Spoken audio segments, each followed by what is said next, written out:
We had the kind of marriage people stop noticing. 11 years in, everything settled into muscle memory. 2 kids, a decent house in Denver's outer suburbs. The Honda was paid off. Our fridge always had oat milk and string cheese. Nothing dramatic, nothing magical either. But I thought that was the point. I thought peace was enough. Jessica worked PR for a high-end fitness brand, always glued to her phone, juggling DMs and ad copy like it was a war zone. Recently, she'd been clocking more late nights. "Campaign season," she said. Big-name client, Travis Blake, the shirtless yogi with a god complex and a podcast. She laughed when I teased her about his thirst traps. "He's a client, not a crush," she said. I believed her. She said it so easily. Then Aiden, our 7-year-old, nuked the dinner table. "Is Uncle Travis coming over again to help Mommy with her camera?" I looked up mid-bite. Jessica blinked, too fast, then smiled, wide and artificial. "Not tonight, sweetie." She dabbed her mouth with a napkin like nothing happened. My fork hit the plate gently. I kept chewing. I nodded.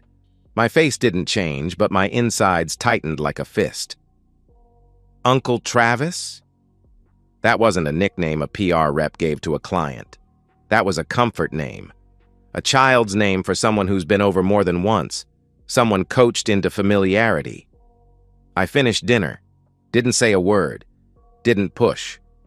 Later, when the kids were tucked in and she headed to the shower, I sat on the bed and picked up her phone. She'd left it charging. The screen lit up when I tapped it. Same passcode as always. Her birthday. She assumed I'd stopped noticing, that I no longer cared enough to remember something so simple. She'd been right about a lot of things, but not this. I typed in the numbers. It unlocked on the first try. I didn't go hunting, didn't need to. It was all right there. Message threads with heart emojis, voice notes where her voice dipped into tones she hadn't used on me in years. He called her baby. She called him T. One thread had her whispering, "I can still feel you." A photo followed. Her legs, open, marked. My stomach didn't turn. I didn't cry. I kept scrolling. There were videos. One had her hair tied back, mouth open, eyes rolled back. Her hand was on the camera, his voice behind it.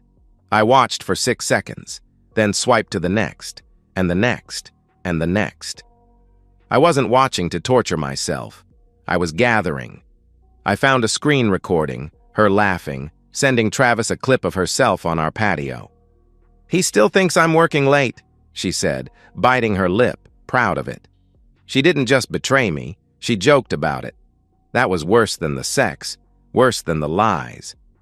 There was one video that sealed it. She was in the back seat of what looked like his SUV. Her dress hiked up, straddling him, laughing. "Don't hit send yet," she whispered, pushing the camera away. He kept filming. She looked straight into the lens and said, "He has no idea." That was the moment something in me died. Not pain, not sadness, just silence. A blank, hollow space where love used to live. I stood up, found a flash drive in the desk drawer, plugged it into my laptop, started transferring files, labeled the folder 2021 tax records. She'd never open it, never think to look there. I moved with clarity, precision, no shaking hands, no shouting, just cold air and purpose. Revenge wasn't even on my mind yet. Only preservation, truth, proof. The water stopped running. I ejected the flash drive and put everything back where it had been, sat on the bed. She walked out in a towel, humming. "You want some tea?" she asked. "Sure," I said. I watched her walk to the kitchen, her back, her legs, her wet hair dripping onto the floor. I used to love that sight. Now I was just memorizing it, taking mental photographs of what she looked like before her life changed. She brought the tea, kissed my cheek. I thanked her. We climbed into bed. She curled away from me as usual. I stared at the ceiling, eyes wide open in the dark. That night, I stopped being her husband and quietly started becoming her reckoning. She came into the kitchen humming, hair damp, loose sweater sliding off one shoulder, looking every bit the woman I used to wake up grateful for. She leaned in to kiss my cheek. I let her. That was my first lie back. I said, "Sleep okay?" She smiled. Like a baby. So did I. I flipped pancakes. Aiden begged for extra syrup. Emma rolled her eyes and grabbed her planner. Jessica scrolled through her phone between sips of coffee, giggling softly. Probably some meme from Travis. Her thumb lingered too long on a voice note icon. I noted the timestamp. 7:52 a.m. I smiled and scraped another pancake onto the plate. I moved like a man who had nothing left to prove. After school drop-off, I didn't go straight to work. I sat in the parking lot with her phone cloned to mine and started sorting. Dates, messages, voice recordings, her calendar. A few of his gym events cross-referenced in public Facebook groups. Times she claimed she was stuck in traffic lined up with his posts about post-workout smoothie runs. She was predictable. In a way, I was grateful. Nothing emotional. No reliving videos or crying into the dashboard. Just data. I exported everything to a new cloud folder. 2-factor authentication. Anonymous name. I didn't even write the password down. If you need to write it down, you don't really need it. At night, I rubbed her back while she told me how sore her feet were. Said she was on set all day wrangling influencers. I nodded. I asked if she wanted tea. She declined. Said she had emails to send. I marked it in the calendar. Blue dot. Wrangling influencers. The next morning, I watched her leave in leggings and a hoodie, clutching her branded tote bag. She blew a kiss from the car window. "See you later, babe." I waved, then opened my laptop. She wasn't deleting anything, not even screenshots. Maybe she thought I was too checked out to notice. Or maybe she just didn't care. Her camera roll was a gold mine. Metadata. Geotags. Midday selfies in hotel bathrooms with captions like, "Manifesting boss energy, sent privately to Travis while I was on a conference call 3 blocks away." I bought a second calendar. Not for meetings, but for lies. Every late night was coded in red. Every unexplained Uber receipt, every vague Instagram story, mapped and time-stamped. I wasn't watching her to catch her. I was watching her to document the collapse. I took her to dinner the following Thursday, just the two of us. I made reservations at that rooftop place she used to love. She wore red lipstick, said she missed us time.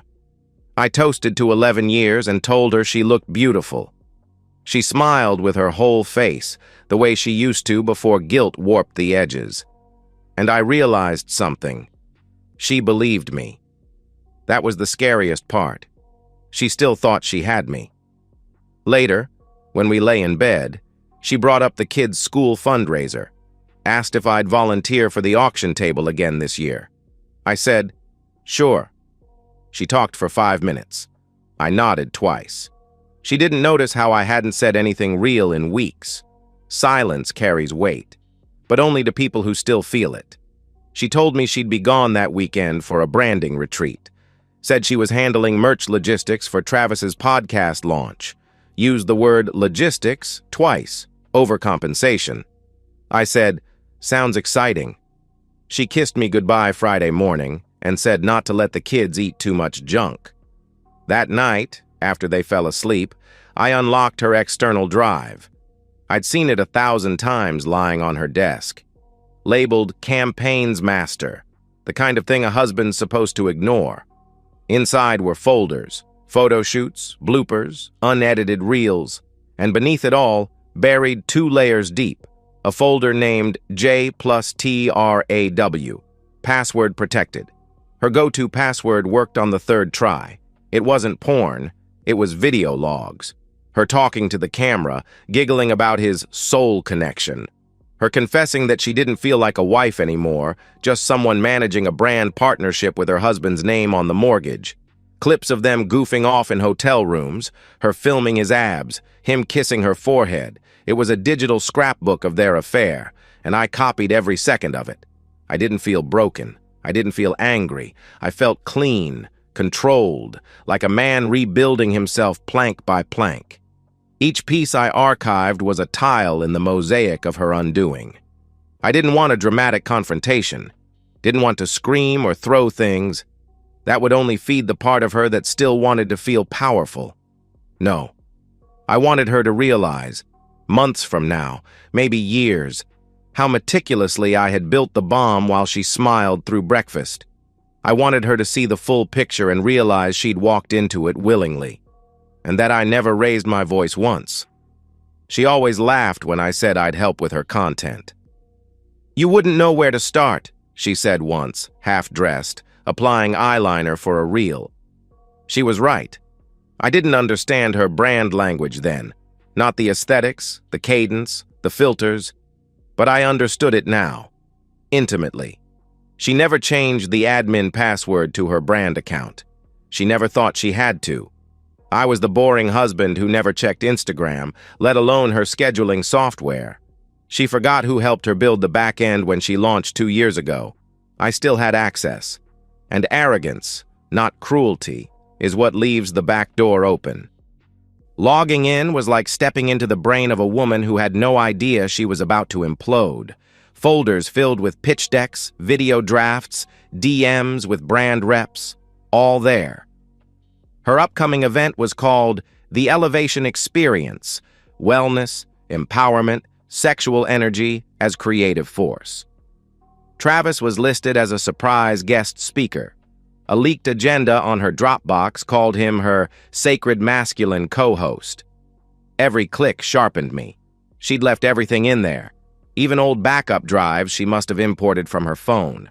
Some videos were clearly raw drafts for her campaigns. Her on yoga mats, walking along beaches, biting into acai bowls with fake spontaneity. But deeper in, the tone shifted. Same voice, same aesthetic, but different purpose. I found a file labeled T-Traw BTS. At first, it looked like behind the scenes from a retreat, until the camera slipped, until her voice dipped too low, until I realized this wasn't content for her audience. This was content for him. There were 34 clips in total, some filmed by him, some by her. One in particular stood out, her sitting cross-legged, holding his hoodie to her face. "He still thinks I'm at Pilates," she whispered, then giggled. "Poor guy still makes me coffee every morning." I didn't breathe, just marked the timestamp and kept collecting. There was enough material to do what I needed. I didn't want a confrontation. I wanted a film. I started editing. I used her fonts, her voiceovers. I mirrored the way she opened every video, bright-eyed, gentle fade-ins, soft lighting, the same lo-fi instrumental track she used for her product reviews. But instead of smoothie recipes and affirmations, I layered in the mockery. Her moaning, her laughing at me, her whispering his name, her smirking in hotel mirrors, his hand sliding across the frame. I spliced in her inspirational quotes, over footage of her gasping, over a frame where she mouthed, "He's so clueless." The effect was clean, sharp. If you muted it, it looked like a commercial. By the time I finished, the video ran exactly 4 minutes and 16 seconds. I exported it with her logo in the bottom right corner. Then I opened her social scheduler, Facebook event, Instagram livestream, YouTube premiere. I created a new campaign labeled Evening Wellness Q&A, Special Drop Tonight. I made the premiere thumbnail one of her official brand photos, her sitting in a robe, gazing at the sunrise like she was reflecting on something sacred. I scheduled everything to go live at 8 p.m. Saturday, the same minute she was scheduled to take the stage at her brand launch. She had no idea. I didn't stop there. I logged into her newsletter platform. Subject line, "Tonight, something powerful is coming." I hit send. It went to every contact on her list, sponsors, bloggers, collaborators, fans. It was her own curated universe of people who believed in her, who reposted her quotes, who trusted her smile. I was just giving them a closer look at it. The live stream didn't require me. Once set, it was self-running. She couldn't pause it, couldn't delete it. And when the algorithm kicked in, when her followers began tagging and commenting and screen recording, There'd be no undo button. All I had to do was walk away. No dramatic texts, no confrontation, no last-minute arguments. Just a file waiting in the cloud, counting down like a clock inside a wall no one hears ticking. That morning, she showed me her press kit. "Do I look too serious in this one?" she asked, holding up a flyer where her chin was tilted upward, eyes closed, palms open. I said, "You look powerful." She beamed. I kissed her cheek.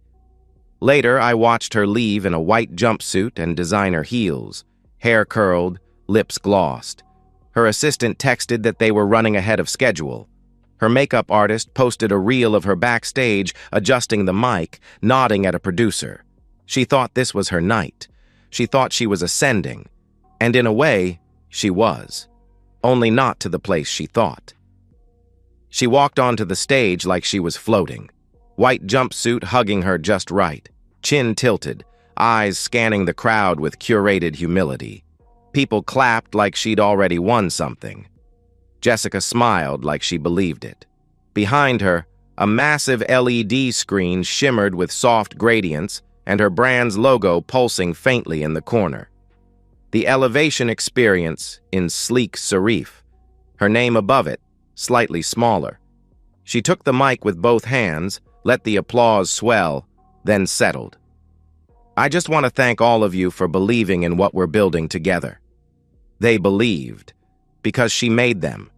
She built her image with surgical precision, wellness, empowerment, feminine intuition.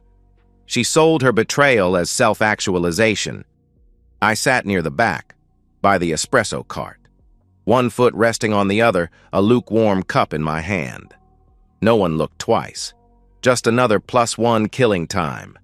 She hadn't even known IRSPD. I wasn't there to confront her. I was there to watch.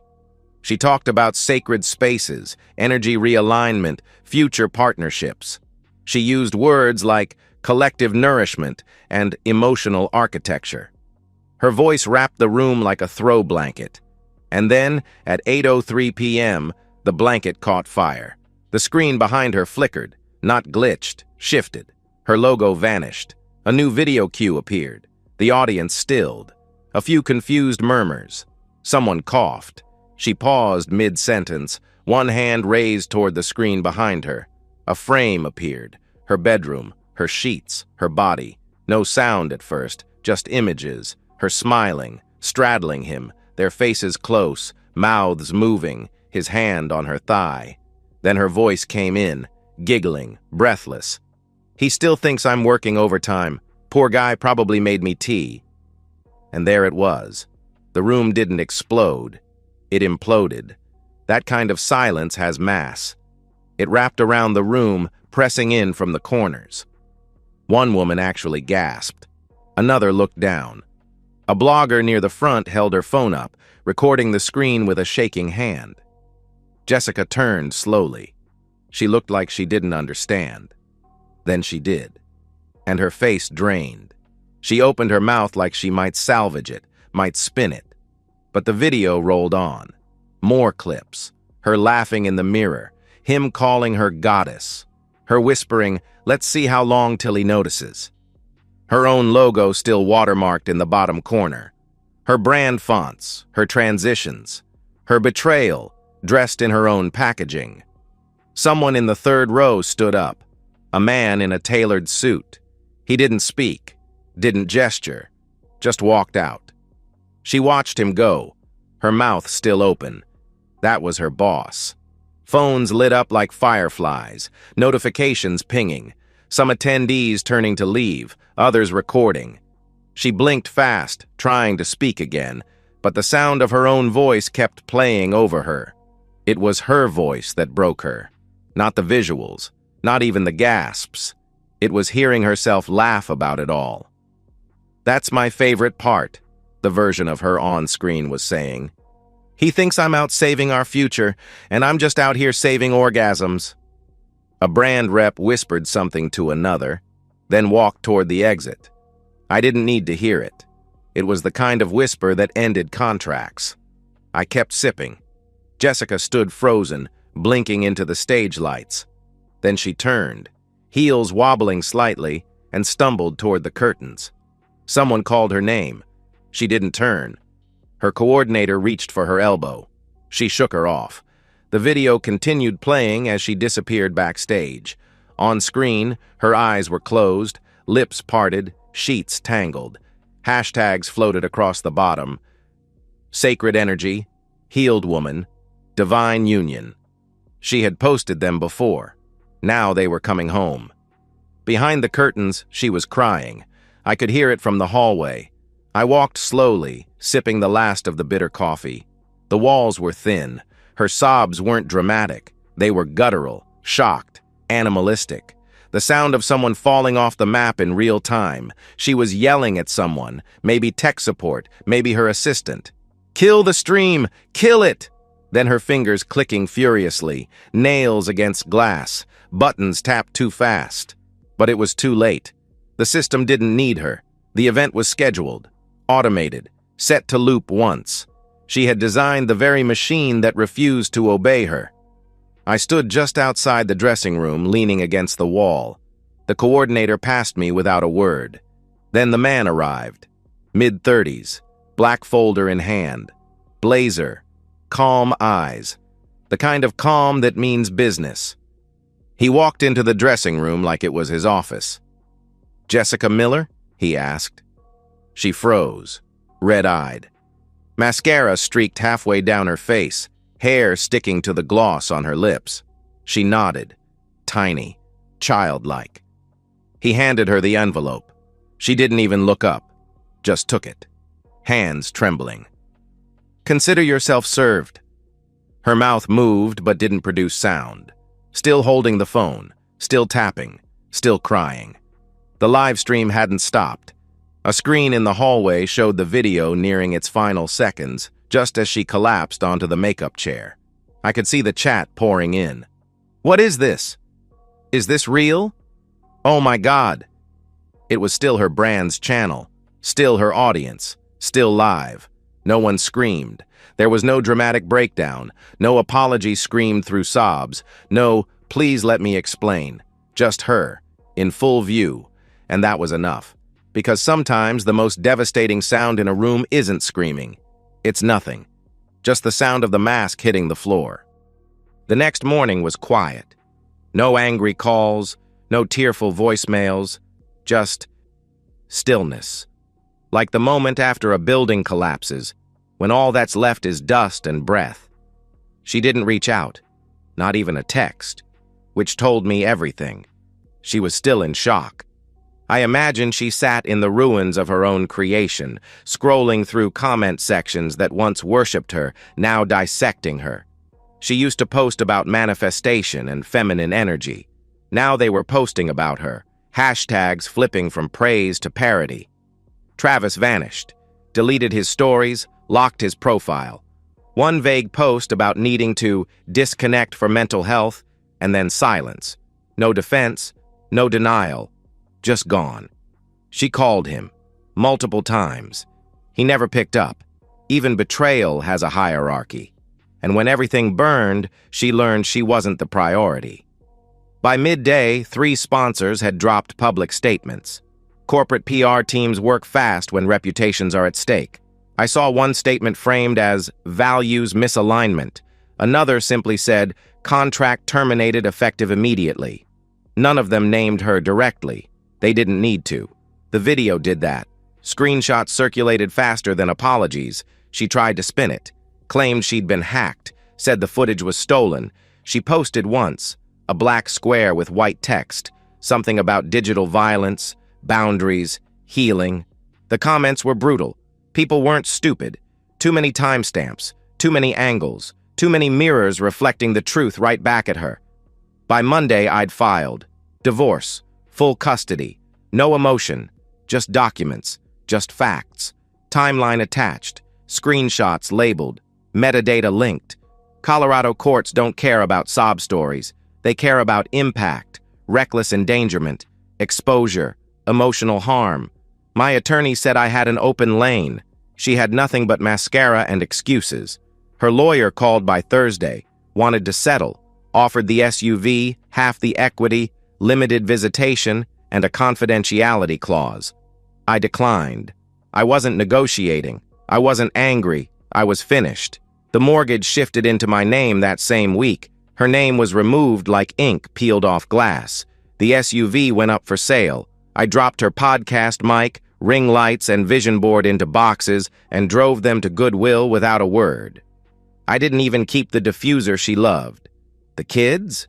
They adjusted, quicker than I expected. I didn't let them see the videos, didn't let them hear the fights that never came. They just knew Mom wasn't home now, and Dad made breakfast, and there were no more hushed phone calls in the hallway or locked bedroom doors. Emma asked if we could paint the guest room, said it felt too mom-ish. Aiden wanted me to sign his field trip slip. Small things, everyday things. The world kept turning, even as hers stopped. I watched her try to claw back her life, tried a podcast apology, got 22 listens, comment section shut off. She tried YouTube. 3 videos in, she gave up. No one believed her anymore. The betrayal wasn't the worst part. It was the arrogance. She built a life on image, and when the cracks formed, she thought she could outshine them. That if she smiled enough, posted the right caption, wore the right tone, people would forgive. But the world saw what she really was, what I saw alone for years. The mask didn't fall. She dropped it herself. I heard from a mutual friend that she was renting a 1-bedroom near Aurora now. No job, no gigs, just her and the echo chamber of what she used to be. She still has the same username, still posts occasionally, stock photos, pre-written affirmations, comments turned off, likes hidden. She thinks she's reclaiming something, but there's nothing left to reclaim. What was hers? The name, the car, the platform, the lie, all of it came undone in one click. And every piece that mattered became mine, not out of spite, but necessity. The house became quiet again, not silent, not hollow, just still, like it used to be, before hashtags and ring lights replaced conversations. The kids laughed more, the air felt lighter, and for the first time in years, I stopped checking the clock. She still texts, not often, but enough to remind me she hasn't let go. Short sentences, half-hearted attempts at rewinding time. Can we talk? I wasn't myself. We could have worked through it. I don't reply. There's nothing left to answer. No version of me that needs the last word. I see the message bubble flicker and fade like a firefly in a jar. Temporary. Trapped. Dying in the same silence she used to ignore me. She used to let my questions hang unanswered for hours. Now I let hers disappear unread. Ironic. She says she wasn't herself. That's the line she chose. Like she blacked out and woke up months later under someone else's body, someone else's moans. But betrayal doesn't need possession. It just needs permission.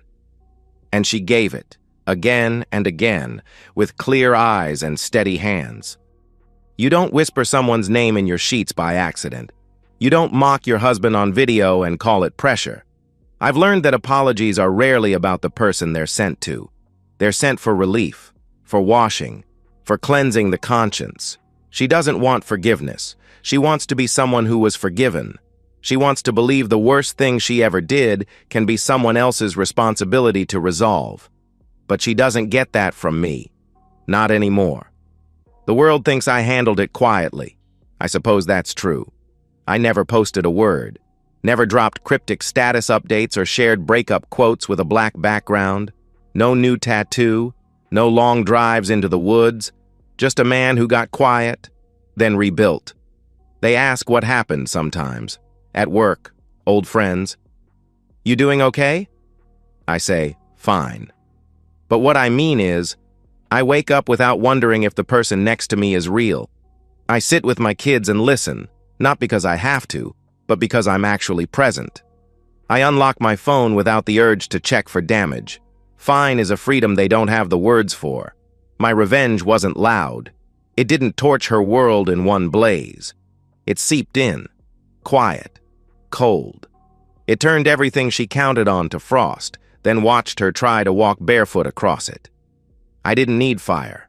I needed control. And silence gave me that. People mistake silence for weakness. They don't understand that silence is restraint with direction. It's the final word that never has to be said. It's the sentence she's still waiting for me to write, the one that would give her closure. But closure isn't hers to ask for. She opened the door. I walked through it. She doesn't get to call me back inside. Sometimes I wonder what she tells people now. Maybe she paints me as cold. Maybe she calls it an overreaction. Maybe she started believing her own rewrites. That's fine. Let her rewrite. Let her try to recast the story where she's the victim of an overplanned vendetta instead of the architect of her own collapse. The truth doesn't need my defense. It already did its job. Every morning I drop my daughter at school. She hugs me tighter than she used to. She doesn't ask where her mom went. She just says, "Thanks for lunch, Dad." My son learned how to scramble eggs last week. He calls them Dad's Special. That's enough for me. They don't know the whole story. They don't need to. All they know is that Dad's here, whole, grounded, not pacing the hallway or staring at closed doors. That's the legacy I'm building now. Not revenge, not grief, presence. I kept the house, not because I'm sentimental, but because I needed to prove something to myself, that I could scrub her shadow out of every room without having to burn the place down. Her perfume's gone, her mug's in the trash, the ring light is boxed in the garage, untouched. There's peace in the mundane now. I fold the laundry, I fix the garage door, I sleep. Real sleep. Not the kind where you flinch at every buzz in the dark. And I don't check her page anymore, not even to gloat. She still posts sometimes, poses beside white walls, overuses the word healing. The comments are empty. The captions read like whispers into a void. She thinks I destroyed her, but I didn't. She was the one holding the matches. I just let the air in. Somewhere out there, she's still trying to build a version of herself that looks whole. Still trying to find a platform that won't crack beneath her. Still hoping that someone, somewhere, will look at her and say, "You were brave." But all I wanted was an ending she didn't control. And I got it. Not with screams, not with flames, but with the quiet certainty of a man who finally stopped bleeding for someone who never once held the wound. And so, we've reached the end of today's story. Was it what you expected, or did it take a twist you didn't see coming? I'm curious to hear your thoughts. Share them in the comments below, and let's get a conversation going. If this story kept you hooked, make sure to hit that like button. And if you're new here or just haven't subscribed yet, now's the perfect time to join our community. I bring you fresh, captivating stories every day, so click that subscribe button and turn on notifications so you never miss out. Thanks for watching, and I'll see you in the next one.